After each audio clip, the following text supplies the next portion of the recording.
Listen to me. There's a war happening right now and nobody can see it. No cameras, no applause, no crowd cheering you on.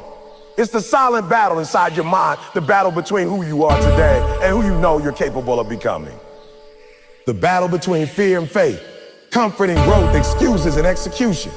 And execution is most people don't lose in public. They lose in private. They lose when nobody is watching. They lose when doubt starts whispering. You're not good enough. You're not ready. You can't do it.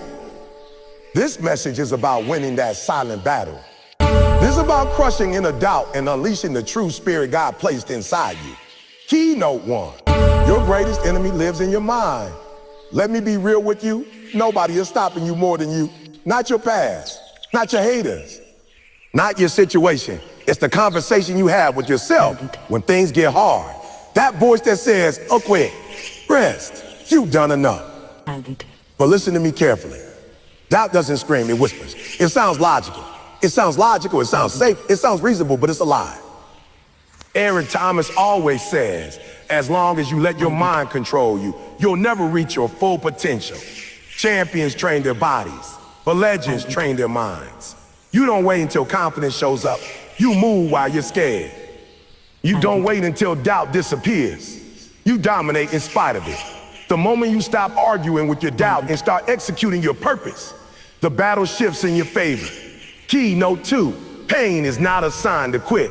It's proof you're growing. Too many people think pain means something is wrong.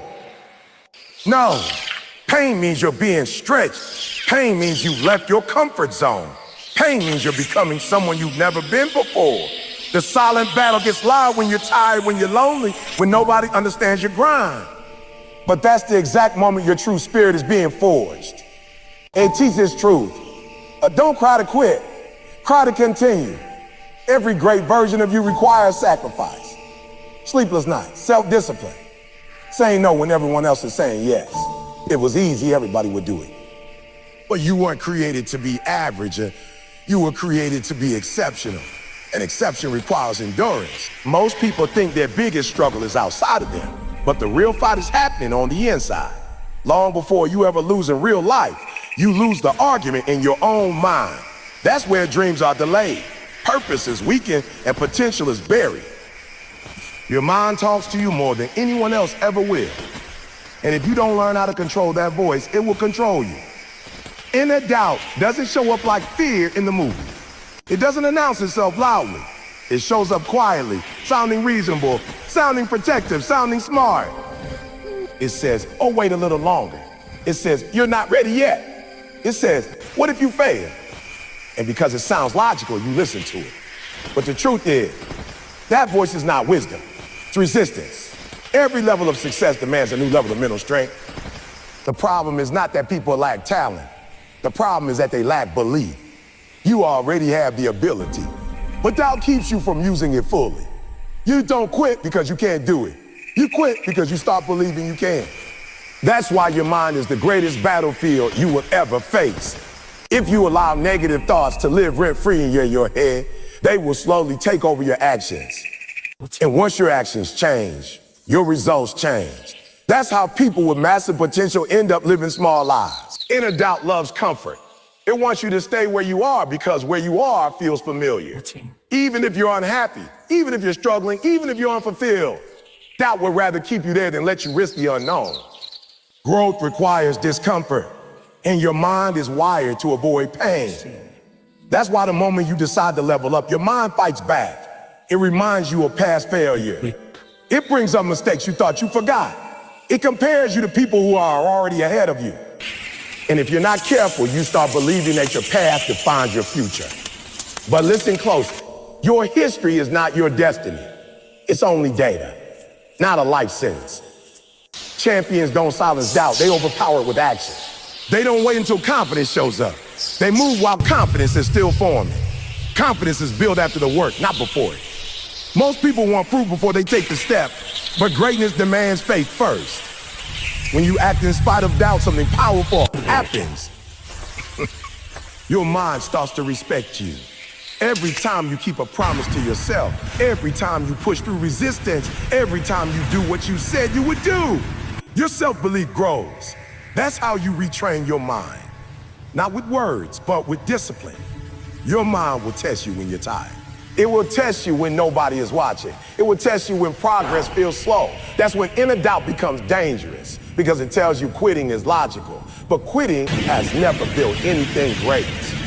The people you admire didn't get there because they never doubted themselves. They got there because they refused to let doubt make decisions for them. They understood that feelings are temporary, but commitment must be permanent. You must learn to talk back to your thoughts. Every negative thought doesn't deserve your agreement. Just because you think it doesn't mean it's true. When your mind says, oh, you're not good enough, you answer with preparation. When it says, you can't handle this, you answer with persistence. When it says, this is too hard, you answer with effort. You don't win the mental battle by pretending fear doesn't exist. You win by choosing obedience over emotion. There's a version of you that exists on the other side of doubt. Stronger, sharper, sharper, sharper. More discipline. But you will never meet that version if you keep listening to the voice that wants you to stay the same. The mind will always look for excuses, but your spirit looks for purpose. And when your spirit starts leading instead of your fear, everything changes. Your walk changes. Your focus changes. Your focus changes. Your standards change. You don't need a new environment. You need a new mindset. You don't need permission. You need courage. The moment you realize that your thoughts are not in control unless you allow them to be, you take your power back. Inner doubt may never fully disappear, but it no longer gets the final word. And once you win the battle in your mind, the world outside has no choice but to respond. Pain is one of the most misunderstood experiences in life. Most people see pain as a warning sign, something negative, something to escape from as quickly as possible. The moment it shows up, they assume they're doing something wrong. But pain is not always a signal to stop. Very often, pain is proof that something inside you is changing. It's proof that you're being stretched beyond who you used to be. Growth has never been comfortable, and anyone who tells you otherwise has never truly grown. When you decide to rise, resistance shows up. When you decide to improve, discomfort follows. Pain doesn't mean you're failing. It often means you're finally on the right path. Muscles don't grow without tension. Character doesn't grow without pressure. Purpose doesn't rise without sacrifice. The silent battle gets heavier when the pain lasts longer than you expected. That's when doubt tries to convince you that quitting is wisdom. But quitting in the middle of transformation only guarantees that the pain you already endured was for nothing. Most people want the reward without the process. They want success without struggle, strength without strain, confidence without challenge. But pain is the price of admission to a higher level. You don't become disciplined by accident. You don't become strong by comfort. You don't become great by staying safe. Pain is the classroom where endurance is taught. It's where patience is developed, where your limits are redefined. The problem is not pain itself. It's how people interpret it. They ask, why is this happening to me? Instead of asking, what is this building in me? Pain is not sent to destroy you. It's allowed to develop you. Every time you push through when it hurts, something inside you gets stronger. Your mind gets tougher. Your spirit gets sharper. Your excuses get weaker. That's why pain often visits right before a breakthrough. It's the final test to see if you really want what you've been praying for. There will be moments when the grind feels lonely. Moments when the effort seems invisible. Moments when you're giving your best and still not seeing results. That's when pain becomes mental, not just physical. That's when your heart feels heavy and your motivation feels low. But that's also when true growth happens. Anyone can show up when they feel good. Anyone can work when they're praised. But it takes a different level of strength to keep going when you're tired, misunderstood, and unrecognized. Pain reveals commitment. When things are easy, everyone looks dedicated. But when it hurts, only the serious stay. Pain strips away fake desire and exposes true hunger. If you keep going through pain, it means there's something inside you that refuses to settle. Something that won't let you quit. That's not weakness. That's purpose waking up. Too many people quit right before they evolve. They misinterpret resistance as rejection. They think struggle means stop when struggle means strengthen. You aren't meant to run from pain. You were meant to grow through it. Pain doesn't last forever, but quitting does. Quitting leaves scars of regret, Pain, when endured, leaves wisdom. You have to stop asking for an easy journey and start asking for the strength to handle a hard one. The strongest people are not those who avoided pain, but those who learned how to stand in it without surrendering. Pain teaches you discipline. It teaches you focus. It teaches you how to rely on something deeper than emotion. When motivation disappears, pain teaches you how to lean on commitment. Every great version of you was built in moments when you wanted to stop but chose to continue. Pain is temporary, but the strength you gain from it is permanent. Each time you endure, you prove to yourself that you are capable of more than you thought. That realization changes everything. Once you understand that pain is not your enemy, but your instructor, you stop fearing it. You stop running. You stand tall, knowing that what you're becoming is worth everything you're going through. Pain is not here to break you. It's here to shape you. And if you stay in the process long enough, you'll look back one day and realize the very thing you wanted to escape was the thing that prepared you to rise. Most people spend their lives waiting to feel ready, waiting to feel motivated, waiting for the perfect moment when energy is high, confidence is strong, and fear is gone.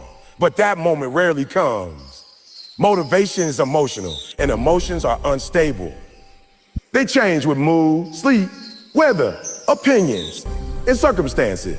If your progress depends on how you feel, your growth will always be inconsistent. That's why so many people start strong and finish nowhere. They rely on motivation when what they really need is discipline. Discipline is doing what needs to be done even when you don't feel like it. It's waking up when your body wants to sleep. It's working when your mind wants comfort. It's staying focused when distractions are calling your name. The silent battle is one of these ordinary moments, not in loud speeches or emotional highs. True strength is built in routine, repetition, and responsibility.